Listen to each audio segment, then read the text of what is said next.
मराठा आंदोलनाच्या पार्श्वभूमीवरती अलिप्त राहणारे अजित पवार त्यानंतर त्यांना डेंग्यू झाला ही बातमी येते।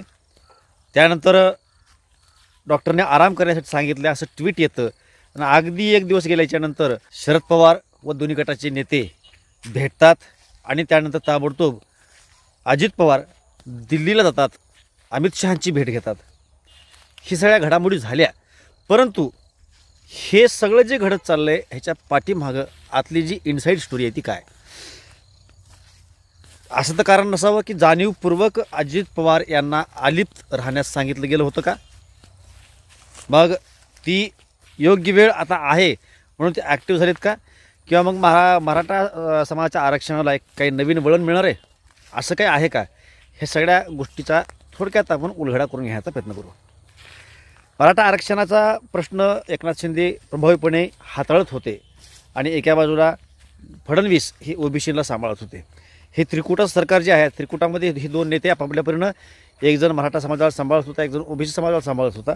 मात्र यातून अजित पवार मात्र अलिप्त होते आणि त्यामुळं अजित पवारांवरती फार मोठा एक वर्ग नाराज होता, मराठा समाज खास करून नाराज होता।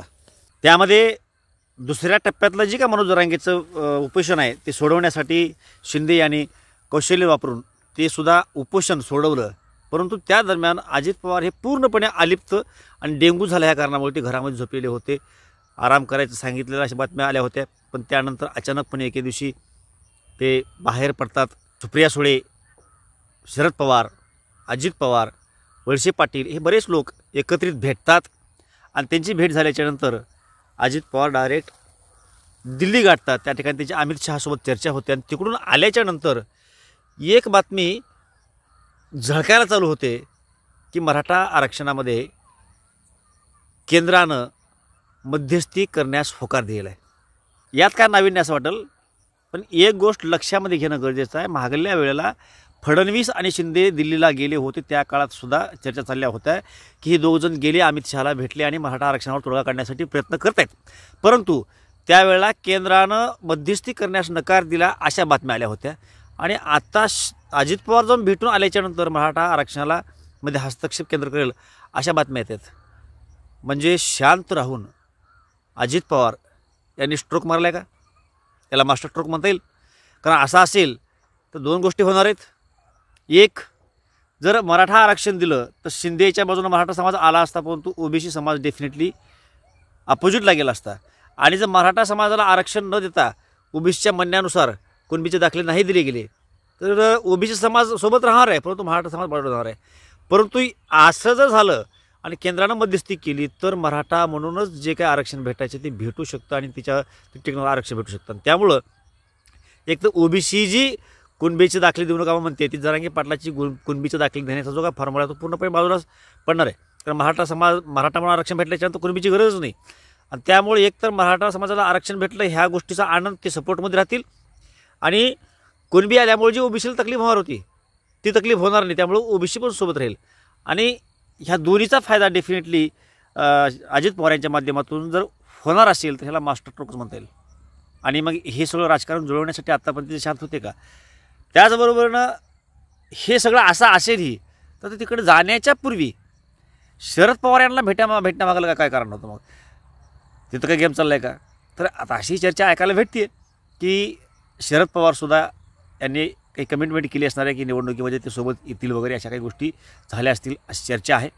त्यामुळे येणाऱ्या काळामध्ये ते काय तेही समजेल, परंतु निश्चितपणे एक गोष्ट मात्र निश्चित आहे की अजित पवार दिल्लीला जाऊन आल्याच्यानंतर केंद्रानं मराठा समाजाच्या आरक्षणामध्ये मध्यस्थी करू अशी आपली सकारात्मक बाजू मांडलेली आहे आणि त्यामुळं फडणवीस आणि शिंदे यांच्यापेक्षा हे सरस नेते ठरले शांत बसून पडद्यामागून असं म्हणता येईल।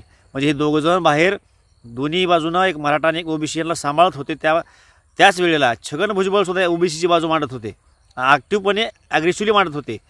त्याच्यामुळं अजित पवारांना एकतर मराठ्याला आरक्षण मिळवून दिलं याचा डेफिनेटली फायदा होणार आहे, मराठा समाज मागे राहणार आहे। त्याचबरोबरीनं ओबीसी समाजसुद्धा जी मराठा समाज आल्यामुळे त्यांना तकलीफ होणार होती ती वाचली म्हणून सोबत राहणार आहे। त्याचबरोबरीनं ओबीसीचे जे काही नेते होते छगन भुजबळ यांनी सुद्धा ओबीसीसाठी प्रयत्न केले, त्यामुळे ते सुद्धा मत अजित पवार यांच्या पाठीमागे जाणार आहे। आणखी एक विषय की अजित पवार यांना मुख्यमंत्री केलं जाऊ शकतं अशी पण चर्चा आहे. परंतु हे समजून घेताना हेही समजून घेणं गरजेचं आहे की 31 डिसेंबरला शिंदे यांच्या प्रकरणाचा निकाल लागलाच पाहिजे असं कोर्टाचं म्हणणं आहे. त्या अनुषंगानं मॅक्झिमम असं म्हटलं जातं की शिंदे अपात्र होतील, त्याबरोबर त्यांचे जे काही बाकीचे आमदार आहेत ते पण अपात्र होतील. आणि मग जर शिंदे अपात्र झाले तर त्याच मार्गाने गेले अजित पवार हे सुद्धा अपात्र होऊ शकतात. मग तसं असताना ह्यांना मुख्यमंत्री करण्यामागाला हेतू काय? तर आपण जे आत्ता पण त्या सगळ्या गोष्टी बघितल्या हा त्यामागाला हेतू निश्चितपणे असणार आहे. जरी 31 तारखेला शिंदे हे अपात्र झाले तर त्याच वेळेला अजित पवार अपात्र होणार नाहीत. येणाऱ्या पुढल्या काळामध्ये ते अपात्र होऊ शकतील. परंतु शिवसेनेमध्ये जे एकमेकाच्या विरोधामध्ये षडयंत्र चाललं आहे किंवा मागणी चालली आहे, जी टोकाची मागणी आहे, आम्हाला आत्ताच निकाल पाहिजे, असाच निकाल पाहिजे, तशी राष्ट्रवादीमध्ये नाही आहे. आणि त्यामुळं उद्या जर शरद पवार यांना अपात्र करा अशी मागणीच आपली काढून घेतली बाजूला तर अजित पवार यांच्यावर कारवाई पण होणार नाही. आणि त्यामुळे येणाऱ्या काळामध्ये भाजपला याचा निश्चितपणे मोठा फायदा होऊ शकतो, राष्ट्रवादीला सुद्धा मोठा फायदा होऊ शकतो. आणि याचबरोबरनं ओबीसी प्लस मराठा यांच्यामध्ये जो काय वाद होणार होता तो सुद्धा वाद टळेल. आणि त्यामुळं अजित पवारांनी हा मास्टर स्ट्रोक मारला आहे का आणि मग हे सगळं असं घडणार आहे का, आपण हे सुद्धा येणाऱ्या काळामध्ये समजून घेऊ. या बाबतीमध्ये आपल्याला काय वाटतं हे निश्चितपणे आम्हाला कमेंटला कळवा. माहिती आवडल्यास इतरांना शेअर करा आणि चॅनलला आणखी सबस्क्राईब केलं नसेल तर चॅनलला कृपया सबस्क्राईब करून घ्या. सगळे व्हिडिओ मोफत असतात, पैसे मिळवायचा विषय नाही, फक्त आपल्यापर्यंत वेळेमध्ये माहिती पोहोचते. त्यामुळं चॅनलला लगेच सबस्क्राईब करून घ्या. लवकरच भेटू. जय महाराष्ट्र.